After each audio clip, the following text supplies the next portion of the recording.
Hey everybody. So I'm popping in to go live this Monday as I share my health tips for the week, this time a little bit differently. So this time of year, whether you are engaged in celebrations or you just love to cozy up in the cold like I do, and eat good food, can be really challenging to stay on track and figure out, well, how do I indulge that need for a little bit of comfort?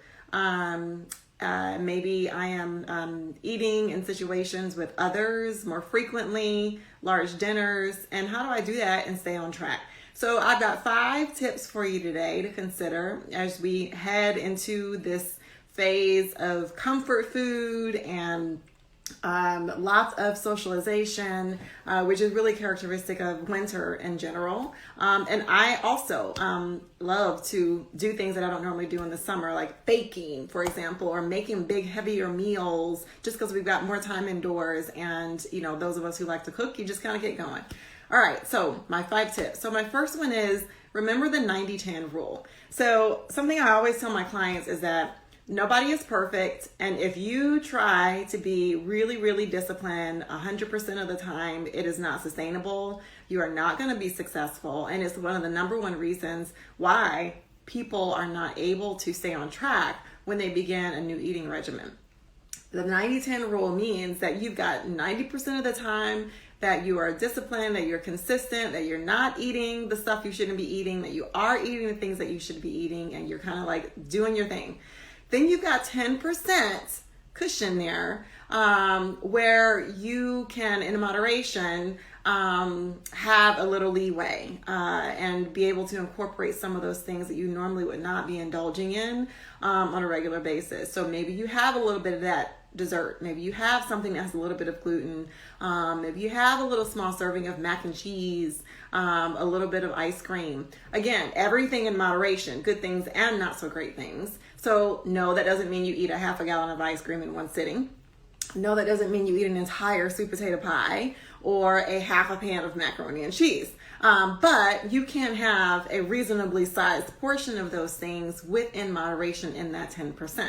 All right, so think about that 90-10 rule, everything in moderation.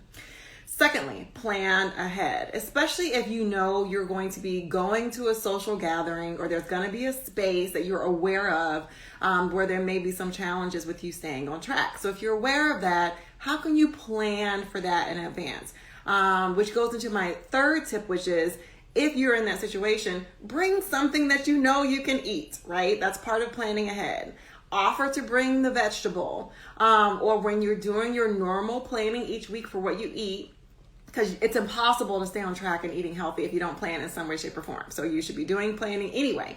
So in your planning, think about when you're going to be in spaces or have moments that maybe are unusual, that are going to be tempting for you, and how you can make sure that you have something that still tastes delicious and decadent, but is healthy and doesn't completely throw you off the wagon, so to speak. So again, can you volunteer to bring the vegetable, bring the salad, bring a side that is going to be aligned with the way that you need to be eating. Bring a great protein that you really enjoy, your favorite meat, your favorite fish.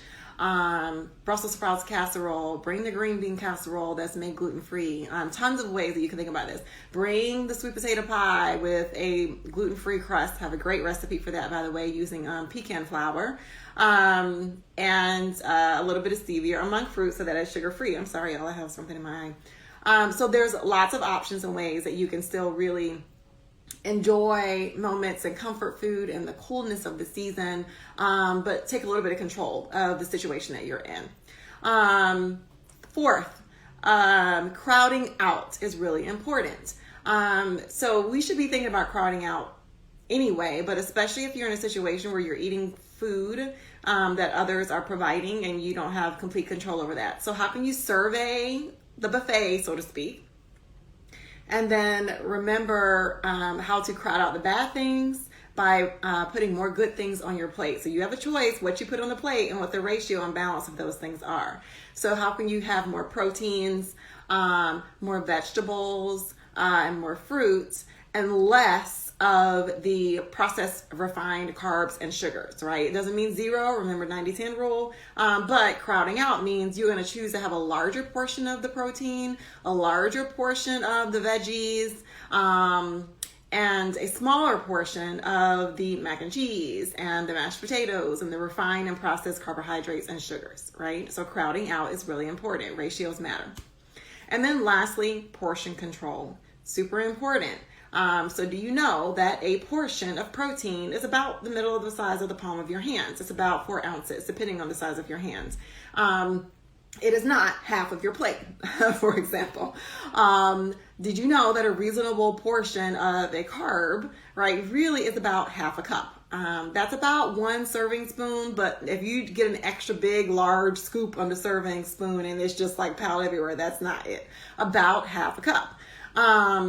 And so you can have unlimited portions of any vegetables unless they are slathered in unhealthy sauces and creams and so forth. And you want to minimize that a little bit. But generally, veggies, you should go all in on. You can have like half your plate full of all the different types of veggies on the table. So just think about that. Portion control matters. Everything in moderation, remember, but it's better to have a little bit of something than feel like you can't have anything of those things. So all things in moderation. All right, so we're going to review my 5 tips for eating healthy and still enjoying this winter comfort food season and social family dinners. First one, remember the 90-10 rule. Second one, plan ahead. Third, crowd out. So more proteins and veggies, less refined processed carbohydrates and sugars. Fourth, bring a dish. Have some control over what you have available to eat. And fifth, portion control.